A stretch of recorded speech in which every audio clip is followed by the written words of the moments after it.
Communiste, républicain, citoyen et écologiste.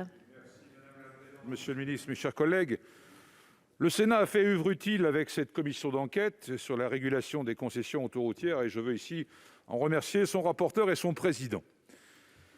Mieux qu'un rapport, ces travaux constituent un point d'appui utile et étayé pour mener le combat permettant le retour de l'État stratège pour les infrastructures d'intérêt national et aussi pour l'aménagement du territoire. Depuis de trop nombreuses années, ce scandale perdure sans que rien ne s'oppose aux mastodontes privés. Les sociétés concessionnaires sont de véritables machines à cash puisque, même en temps de crise, même en 2020, les dividendes s'élèvent à 2 milliards d'euros. Entre 2006 et 2019, ce sont ainsi 24 milliards d'euros qui ont été distribués. Un « pognon de dingue » entre guillemets, qui aurait été plus utile pour la solidarité nationale. Pourtant, les pouvoirs publics ne sont pas démunis. Je souhaiterais ici attirer votre attention, monsieur le ministre, et avoir votre avis sur un point précis.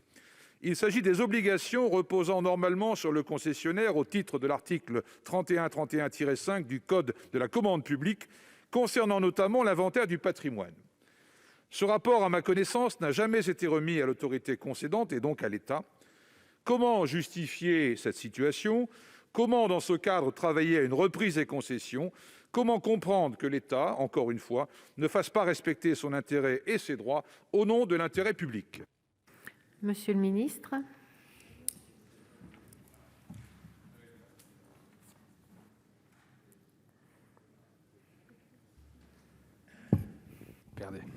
Merci, Madame la Présidente, Mesdames et Messieurs les sénateurs. Je vais essayer de répondre le plus précisément possible à cette question technique. Et vous avez raison de dire que l'investissement, ou l'établissement plutôt de l'inventaire du réseau est non seulement un enjeu clé, indispensable de ceux liés à la définition du bon état cible, et j'y reviendrai, du réseau en fin de concession. Je tiens à rappeler un chiffre qui est important, nous avons l'occasion de l'évoquer, c'est le chiffre de 150 milliards d'euros, qui est celui qui représente le patrimoine autoroutier français. Et à défaut d'un entretien soigné et régulier, ce patrimoine se détériore sous l'action du trafic et des agressions naturelles et nécessite alors des travaux de régénération considérables. La rénovation et le renouvellement de ce patrimoine se planifient donc à l'avance et requiert des travaux s'étalant sur plusieurs années, dont les concessionnaires ont la responsabilité. Et en amont des fins de concession, l'action du concédant, c'est-à-dire l'État, en matière de contrôle du patrimoine et de politique d'entretien, doit s'intensifier, la fameuse clause des 7 ans, afin d'éviter qu'un sous-investissement ne se traduise en dégradation du patrimoine en fin de contrat.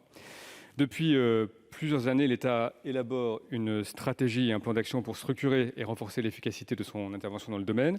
3 chantiers ont ainsi été engagés avec les concessionnaires.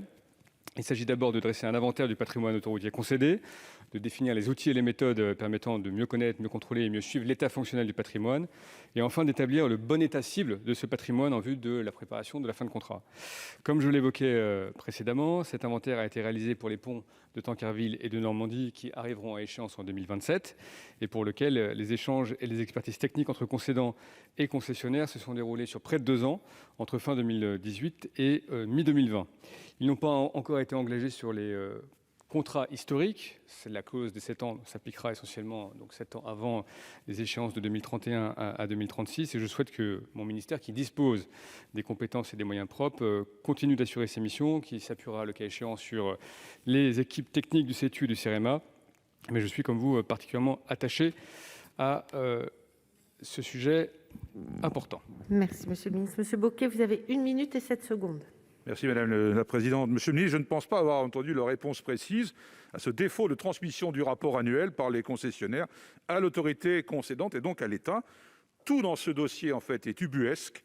De la conclusion des contrats aux sous-délégations qui favorisent les ententes, en passant par la définition du niveau des péages. Dans une étude de 2020, 2 universitaires français rappellent l'illégalité des surcompensations ainsi que de celle du décret de 1995 indexant les péages sur l'inflation. Ces dispositifs pourraient être considérés soit comme des aides d'État au niveau européen, soit contraires aux règles définies par le Code monétaire et financier, qui pourraient justifier ainsi une rupture anticipée. Pour cela, il faudrait une vraie volonté politique, absente malheureusement, je le constate. Merci.